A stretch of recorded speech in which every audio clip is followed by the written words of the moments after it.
वसुदेव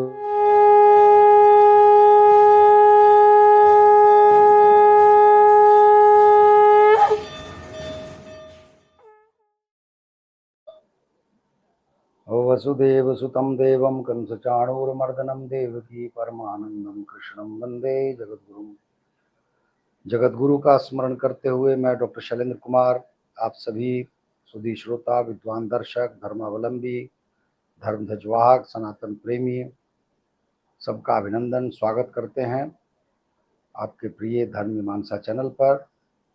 आज का विषय सदा की भांति बहुत महत्वपूर्ण और रोचक है। जैसा कि विदित है, अभी सुप्रीम कोर्ट के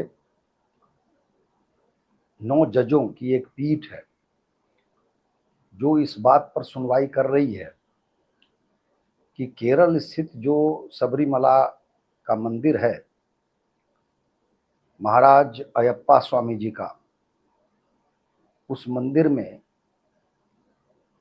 10 वर्ष से लेकर 50 वर्ष की आयु तक की जो रजस्वला स्त्रियां हैं, उनके प्रवेश पर जो रोक लगी हुई है,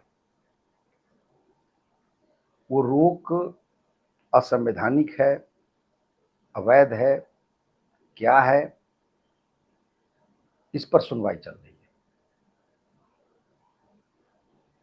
मैंने पूर्व में यह जो विवाद है वो बहुत पुराना विवाद है। कई बार यह विषय सुप्रीम कोर्ट में आ चुका है, लंबी बहस चल चुकी है। तो मुझे ऐसा लगता है कि 2 वर्ष पूर्व मैंने इस पर एक वार्ता की थी बहुत विस्तार से। वार्ता का आधार यह था कि एक स्त्री है केरल की ही, जिनका नाम है टीनू जोसेफ। वो वैसे तो ईसाई हैं, परंतु व्यवहारिक रूप से हिंदू हैं और अयप्पा स्वामी जी की भक्त हैं। तो उन्होंने इस विषय पर धार्मिक रूप से शोध किया और शोध करने के उपरांत एक पुस्तिका लिखी। पुस्तिका तो संभवतः मूल रूप से अंग्रेजी में लिखी गई थी, लेकिन कालांतर में उसका हिंदी में अनुवाद हुआ और मुझे जो हिंदी की प्रति मिली तो उसी के आधार पर मैंने अपनी वार्ता की। जब मैंने वार्ता की तो मेरे स्वयं के ज्ञान चक्षु खुल गए। मैं नहीं जानता था कि इस मंदिर की कि पीछे का जो रहस्य है वो कितना जटिल है, कितना गहरा है, कितना प्राचीन है और किस लिए हमारे ऋषियों ने, मुनियों ने, पूर्वजों ने, ज्ञानियों ने ऐसी व्यवस्था की थी कि जो रजस्वला स्त्रियां हैं उनके प्रवेश को निषेध माना गया था। तो उस पुस्तिका में विस्तार से वर्णन है कि सबरीमला मंदिर में श्रद्धालु कैसे जाते हैं और ये जो एक मंदिर है उसके पहले 6 मंदिरों से होकर गुजरना पड़ता है और ये जो 6 मंदिर हैं वो हमारे शरीर में जो षट चक्र हैं, 6 चक्र हैं, तो चक्रों के सिद्धांत पर निर्मित है और उनसे गुजरकर इस मंदिर तक पहुंचा जाता है और उसके लिए बहुत ही जटिल अनुष्ठान है। पैर में कुछ नहीं पहनना है, चप्पल जूते नहीं धारण करने हैं, वस्त्र कैसा होना चाहिए, आपका खान पान कैसा होना चाहिए। और एक जो मंदिर है आरंभ जहां से होता है वो तमिलनाडु में, फिर वहां से आप प्रवेश करते हैं केरल, वहां से दूसरा, तीसरा, चौथा, पांचवा ऐसे करके मंदिर आते हैं। फिर ये मंदिर आता है अयप्पा स्वामी जी का। तो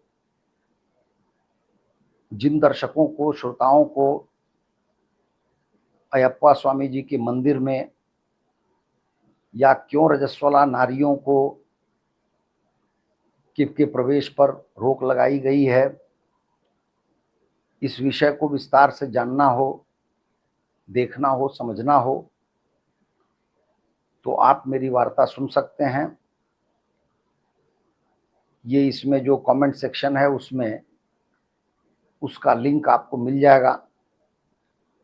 ये वार्ता मैंने सत्तोलॉजी पर की थी लगभग 2 वर्ष पूर्व,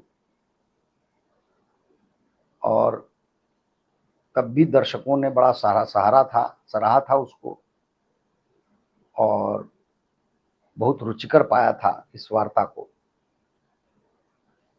तो आप भी उसका आनंद उठाएं या ज्ञानवर्धन करें, उसके लिए ये वार्ता आपको मिल जाएगी। तो कुल मिलाकर सार यह है कि जो अयप्पा स्वामी हमारे भगवान हैं वो ब्रह्मचारी हैं। अब आप हम सब जानते हैं कि ब्रह्मचर्य ब्रह्म की चर्या है। तो जो ब्रह्म की चर्या है उसमें जो सांसारिक भोग विलास है उससे ऊपर उठ जाना होता है। एक प्रकार का संन्यास कर्म है, निवृत्ति मार्ग है, प्रवृत्ति मार्ग नहीं। तो यदि आप गृहस्थ हैं, बाल बच्चे चाहते हैं, परिवार बसाना चाहते हैं, बढ़ाना चाहते हैं, तो स्वाभाविक है कि जो घोषित रूप से ब्रह्मचारी भगवान हैं उनकी जो चर्या है उसमें हम आप अवरोध खड़े करेंगे। जो उनकी मन स्थिति है, चित्त है, उसमें अवरोध उत्पन्न करेंगे। और टीनू जोसेफ ने अपनी पुस्तिका में दिखाया है और स्वयं अनुभूत किया है कि यदि कोई नारी रजस्वला उस मंदिर के परिसर में भी जाती है तो अनायास उसके उदर में पीड़ा आरंभ हो जाती है। तो हमें भगवान अयप्पा स्वामी का सम्मान करना चाहिए। वो जिस रूप में हैं उसी रूप में आप पूजा करें। पूजा विधि जो बताई गई है, जो व्यवस्था की गई है, उसका अनुपालन करें तो आपका स्वागत है।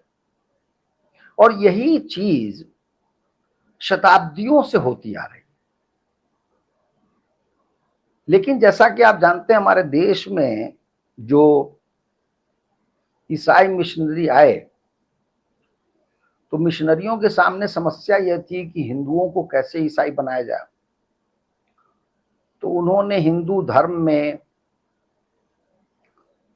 पर आक्षेप लगाना आरंभ किया, गलत प्रकार की पुस्तकें लिखनी आरंभ की, लांछित किया। तो उसी क्रम में आप समझिए कि ऐसे लोग उत्पन्न हो गए। फिर कुछ मुसलमान आ गए और कालांतर में तो आप कहिए कि कम्युनिस्ट लोग आ गए। तो ये जो तत्व हैं इनको आप तीनों तत्वों को कह सकते हैं धर्मद्रोही, अधर्मी, विधर्मी। तो ऐसे लोगों ने एक प्रकार से केरल में जो कुछ महिलाएं थीं जो मुसलमान थी और उन्होंने समझिए कि इस प्रकार का वातावरण बनाया। और आप जानते हैं वहां पिछले 10 वर्षों से कम्युनिस्ट सरकार रही है, कम्युनिस्ट पार्टी हिंदू धर्म की शत्रु पार्टी है, तो उन सब मिलजुल के एक प्रकार का आंदोलन चलाया गया कि ये महिलाओं के अधिकार का हनन है, कि आप जो है कोई भी मंदिर हो, कुछ भी हो, वो सार्वजनिक स्थान है, उस पर ये कैसा नियम है कि 10 वर्ष से लेकर 50 वर्ष तक की स्त्रियां नहीं जा सकती। क्यों नहीं जा सकती? जैसे 10 वर्ष से कम की स्त्रियां जा सकती हैं या 50 वर्ष से अधिक की स्त्रियां जा सकती, वैसे सब स्त्रियों को जाना चाहिए। इस प्रकार का उन्होंने आंदोलन चलाया। कोर्ट ने भी एक प्रकार से ये कहा कि हाँ, ये तो मौलिक अधिकार का हनन है, और इस प्रकार से विवाद हो गया। फिर दोनों पक्ष के लोग इकट्ठे हो गए, विवाद और गहरा गया। ये सब होता रहा है पिछले बहुत सालों से, कई सालों से। तो अभी ये जो विवाद है, वो बाद में सुप्रीम कोर्ट ने कहा कि ठीक है, इसको तो अधिक से अधिक संख्या में जज होंगे तब विचार किया जाएगा। तो 9 जजों की एक पीठ बनी है और उस पीठ के सामने इस बात की सुनवाई चल रही है। तो अब तो उसमें जो होगा सो होगा, वो तो कल की बात है, जब निर्णय आएगा तो देखेंगे। लेकिन आज जो बात मैं आपसे कह रहा हूं, उसका क्षेत्र बहुत सीमित है। देखिए, 9 जजों में एक जज का नाम है अमानुल्लाह, उसका पूरा नाम है अहसानुद्दीन अमानुल्लाह, ये मियां है। और एक ऑगस्टिन मसीह है, वो चर्च वाला है। तो सामान्य बोध हमारा ये कहता है कि चूंकि ये हिंदू मंदिर है, अयप्पा स्वामी जी का हिंदू आस्था से संबंधित मंदिर है, तो इसमें कोई मियां क्या करेगा? मियां का होना क्यों आवश्यक है? दूसरा, ईसाई का होना क्यों आवश्यक है? और उसके पूर्व में तो हमें यह विचार करना चाहिए कि इस विषय को सुप्रीम कोर्ट में जाने की क्या जरूरत है? ये धर्म का विषय है।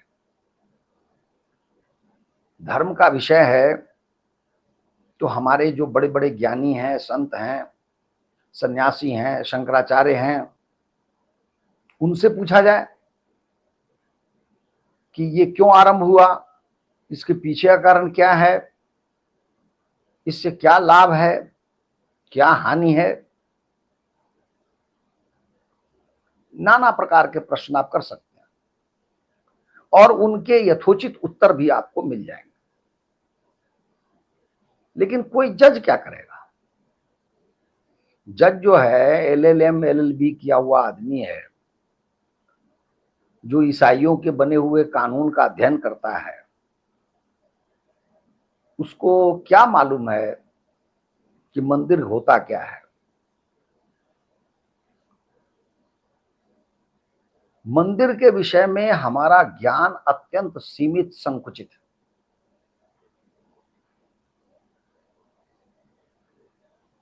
मंदिर को हम अपने शास्त्रों में वास्तु पुरुष कहते हैं,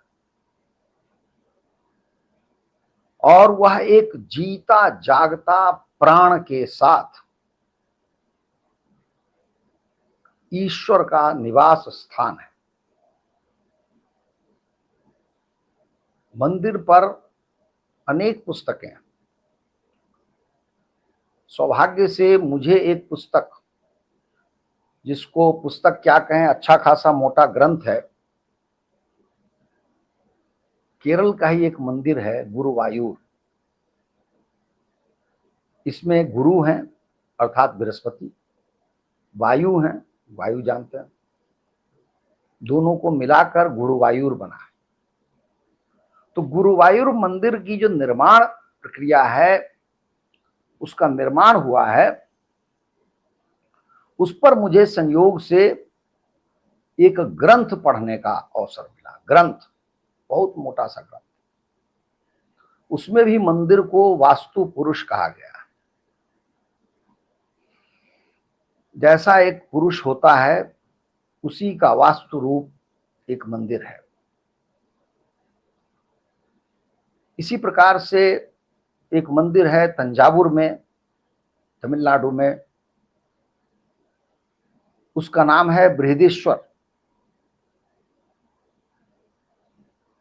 बृहद ईश्वर, ईश्वर जिसका बहुत बड़ा रूप है।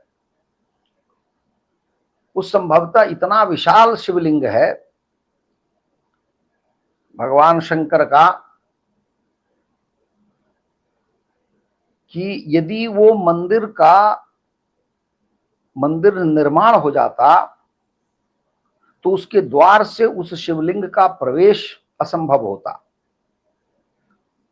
इसलिए पहले शिवलिंग की स्थापना हुई, विराट शिवलिंग की, और फिर जो है मंदिर के द्वार निर्मित हुए।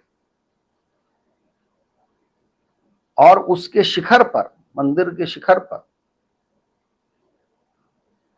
एक गोलाकार पाषाण रखा गया है, बिल्कुल गोला।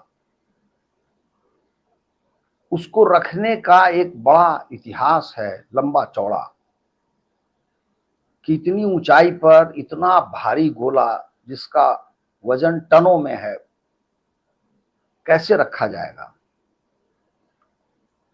तो जब पूरा मंदिर और उसके शिखर का निर्माण हो गया तो मंदिर को मिट्टी और बालू से ढक दिया गया, और जिस तरह से उसको मंदिर को ढका गया उसका स्लोप, ढलान जो है वो किलोमीटर के हिसाब से बनाया गया।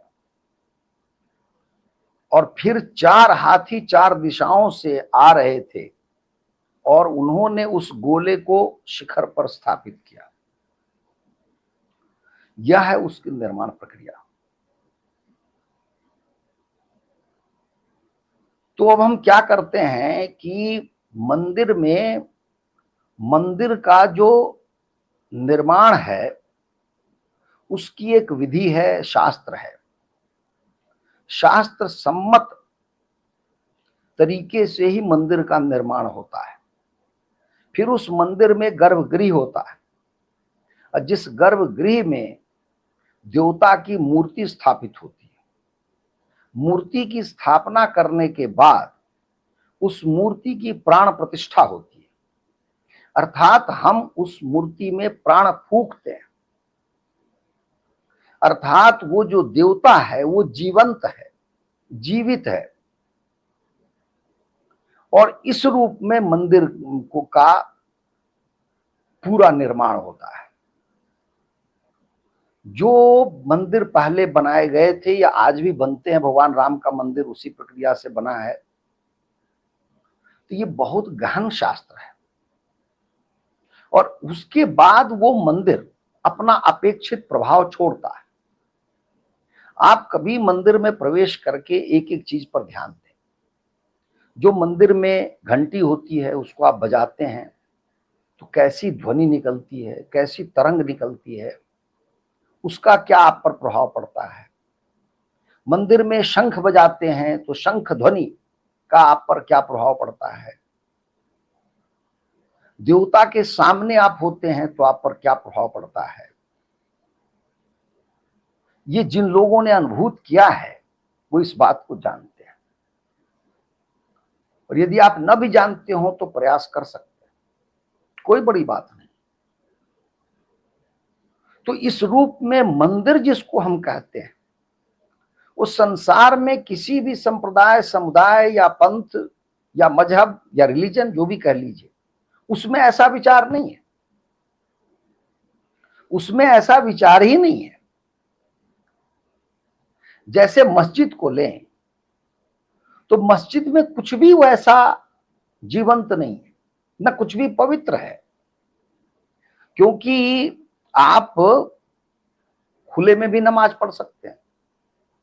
तो बस आपने एक स्थान को घेर दिया 4 दीवारों से, और आप उस तरफ मुंह करके, मक्के की तरफ मुंह करके नमाज पढ़ते हैं, और उसको किबले वाली दीवार कहते हैं। किबला मतलब उस दिशा भारत से पश्चिम है तो पश्चिम दिशा। इसीलिए हमारे सुप्रीम कोर्ट में कहा गया है कि इस्लाम का मस्जिद कोई अभिन्न हिस्सा नहीं है, उसका अभिन्न अंग नहीं, क्योंकि आप कहीं भी नमाज पढ़ सकते हैं। तो सुविधा के लिए आपने घेर दिया एक स्थान को चार दीवारों से और आपने शुरू कर नमाज पढ़ना। लेकिन हिंदुओं में ऐसी बात नहीं। और विशेषकर जो ये चार युग हैं, सतयुग, त्रेता, द्वापर और कलयुग, तो कलयुग में मंदिर की बड़ी प्रधानता है। क्योंकि जैसे जैसे आप पीछे जाएंगे तो आप पाएंगे कि लोग अधिक सत्यनिष्ठ होते थे, लोगों में अपने अंदर जो ईश्वर है उनकी अनुभूति थी, उनको जागृत करने की शक्ति थी, वो अधिक अच्छे लोग थे, उनकी जीवन शैली अच्छी थी, तो संभवतः उनको मंदिरों की कम आवश्यकता थी। आज भी मान लीजिए कोई हिमालय की कंदरा में बैठा हुआ योगी है, महात्मा है, वो वहां पर तपस्या कर रहा है, तो वो ईश्वर को मानकर तपस्या कर रहा है, ईश्वर उसके सामने, उसको किसी मंदिर की आवश्यकता नहीं। लेकिन हमारे आपके जैसे जो लोग हैं इस चराचर संसार में, नश्वर संसार में, उनके लिए तो मंदिर की आवश्यकता है। इसीलिए कहते हैं कलयुग में मंदिर की प्रधानता है, क्योंकि वही स्थान हम मानते हैं कि जीता जाता ईश्वर का निवास स्थान है। तो अमानुल्लाह को देखिए कि 9 जज बैठे हुए हैं, इस अभागे ने क्या टिप्पणी की है कि क्या हो जाएगा यदि कोई स्त्री जाकर मूर्ति को हाथ लगा देगी, मूर्ति को छू देगी। इस मूर्ख को या पागल को कोई क्या समझाए कि पहली बात तो यह है कि मूर्ति क्या है, मंदिर क्या है, इसको समझने के लिए तुमको आस्थावान हिंदू होना पड़ेगा। अमानुल्लाह की जगह कोई हिंदू भी हो सकता है जो कम्युनिस्ट है, वो ऐसी भाषा में बात कर सकता है। लेकिन यदि कोई आस्थावान धर्मनिष्ठ हिंदू है तो उसकी भाषा ऐसी नहीं हो सकती। यह भाषा अत्यंत अपमानजनक है जो अमानुल्लाह ने की। क्या होगा, छू देगा? अरे संसार में सब कुछ के नियम होते हैं भाई। हमने कहीं पर सुना, अभी बड़ा अच्छा किसी ने तर्क दिया कि अमानुल्लाह यदि कुर्सी पर बैठा हुआ है, जज की कुर्सी पर, तो जो सामने जो आ रहा है वकील है या सामने कोई अपराधी है या आरोपित है, कुछ भी है, वो कहेगी यार तुम हटो, हम तुम्हारी कुर्सी पर बैठते हैं, तो बैठने देगा क्या? भाई हर जगह के नियम आपने बनाए हुए हैं ना। क्यों बनाए हुए हैं कि जज की कुर्सी पर जज ही बैठेगा? कोई सिंहासन है तो उस पर राजा ही बैठेगा, कोई जाकर बैठ जाएगा। तो ये केवल मूर्ख ही नहीं है, ये कट्टर मियां है जो हिंदू धर्म को नष्ट करना चाहता है, क्योंकि आगे उसकी बात से और स्पष्ट हो जाएगा। देखिए 9 जैन जजों की जो पीठ है, इसके सामने यह विषय भी आया है कि भाई औरतों को, जो मुसलमान औरतें हैं, उनको तो मस्जिद में नमाज नहीं पढ़ने दिया जाता है, नहीं दी जाती, वो नहीं नमाज पढ़ सकती। तो ये तो उनके अधिकार का हनन है। इस पर आप अमानुल्लाह की बात सुनिए, वो क्या कहता है। इतना बदमाश आदमी है कि वो कहता है कि भाई औरतों को मस्जिद में जाकर नमाज पढ़ने की क्या आवश्यकता है, और मान लीजिए कि वो भी चली जाएंगी नमाज पढ़ने, तो घर में जो बच्चे हैं उनकी देखरेख कौन करेगा? अब है नहीं बदमाशी की बात। मैं कह रहा हूं कि अगर तुमने अनुमति दी होती औरतों को मस्जिद में जाने की, तो ये औरतें तय करती ना कि वो कब जाएं कब ना जाएं, वो बच्चों के क्या करें नहीं करें। दूसरी बात, सारी औरतों के सामने बच्चों की समस्या तो नहीं। मान लीजिए जो बड़ी औरतें हैं जिनके बच्चे बड़े हो गए हैं, वो क्या करेंगे? बच्चों को लेकर बैठी रहेंगी। या जो लड़कियां हैं उनके लिए जिनके बच्चे हुए ही नहीं है, और हम कह रहे जिनके हुए भी हैं, वो तो वो जाने ना कि वो कैसे क्या करती। और तीसरी बात यह कि बच्चों को लेके क्यों नहीं जा सकती मस्जिद वो? भाई हिंदू धर्म में मंदिर जाने में तो शिशु, छोटा सा शिशु जो अभी जन्मजात, अभी जन्मा हुआ शिशु, उसको भी लेके जाते हैं मंदिर।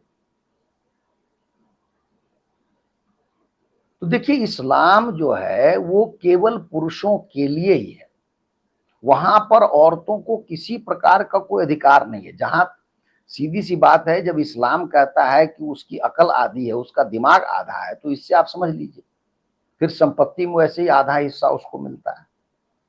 उसकी गवाही आधी है। आधी गवाही का क्या मतलब है? मतलब दो औरतों ने मिल करके किसी घटना को देखा, उसकी गवाही दो और मिल करके ही दे सकती। एक औरत देगी तो वो गवाही नहीं मानी जाएगी।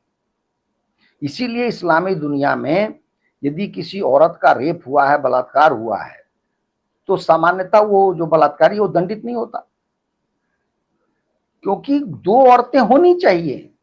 एक तो पीड़िता, एक और औरत होनी चाहिए। और भाई जो बलात्कारी है वो किसी औरत को खड़ा करके थोड़े बलात्कार करेगा। विचित्र हालत। तो इसलिए ये अमानुल्लाह जो है ये बदमाश आदमी है।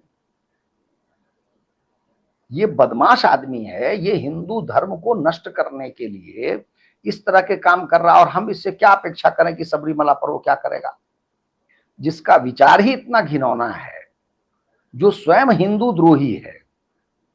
तो पहली बात तो यह है कि भारत में जो बहुसंख्यक लोगों का धर्म है हिंदू धर्म, उस धर्म में यदि किसी व्यक्ति की आस्था न हो तो उसको जज न बनाया जाए। और यदि मान लीजिए किसी कारण से वो जज बन गया है तो उसके समक्ष कोई धार्मिक विषय न जाए। और अमानुल्लाह जैसे व्यक्ति को तो कान पकड़ के तुरंत हटा देना चाहिए उसके पद से, क्योंकि तुमने हिंदू धर्म का अपमान किया है। यह कह के कि क्या हो जाएगा, कोई जाके मूर्ति छू देगा तो। अरे अभी कुछ दिन पहले तुमको याद नहीं है कि गवई ने कहा था कि जाके जाओ अपने विष्णु भगवान से कहना हमारे पास क्यों आए हो। तो उसके सर पर जूता मारा था एक वकील ने। और वकील कौन थे? शूद्र वर्ण से आते थे, राकेश जी, हिंदू धर्मनिष्ठ, उन्होंने जूता चलाया था। और आज क्या हुआ? आज वही गवई गया है बागेश्वर धाम, पंडित धीरेन्द्र शास्त्री की शरण में, परिवार सहित गया है, पटका पहन के गया है, रमरमा पहन के गया है। तुम्हारा क्या होगा अमानुल्लाह? वो तो गवई तो सुधर गया, तुम्हारी क्या हालत होगी? तो इसको हमारी मांग है कि इसको कान पकड़कर उसका जो पद है उससे हटा दिया जाए। अभी तो उस पीठ से इसको हटाया जाए, क्योंकि ऐसा व्यक्ति जज की कुर्सी पर नहीं बैठ सकता है। यह बहुत ही बदमाश आदमी है, हिंदू द्रोही है, हिंदू विरोधी है। और ऐसे काम को, ऐसे इसके कुकृत्य को हम क्षमा नहीं करेंगे। वो कहता है कि भाई औरतें घर में बैठे, बच्चे कौन देखेंगे, कौन देखेगा? तो प्रश्न तो ये है कि इस्लाम में मस्जिदों में औरतें जा नहीं सकती। देखिए एक विडंबनापूर्ण स्थिति देखिए कि मस्जिदों में नमाज क्यों पढ़ी जाती है। मैंने थोड़ी देर पहले कहा कि मस्जिदें आवश्यक नहीं, लेकिन एक स्थान पर यह बताया जाता है कि जमात में यदि नमाज पढ़ते हैं आप तो बहुत सवाब मिलता है, अर्थात उसका लाभ अधिक होता है। तो जमात में पढ़ते हैं मतलब सामूहिक रूप से पढ़ते हैं। तो क्या ये जमात आवश्यक नहीं है अधिक लाभ कमाने के लिए औरतों के लिए? तो औरतें वंचित होती हैं उससे, आप यही कहना चाह रहे हैं? मैं अभी कुछ दिन पहले भोपाल गया था। तो भोपाल में हमारा तो ये हमारी प्रवृत्ति हो गई है कि मस्जिदों को ध्यान से देखना और ये अनुमान करना, ये अध्ययन करना क्या होता है नहीं होता है। तो वहां मैंने एक बोर्ड देखा, लिखा हुआ था।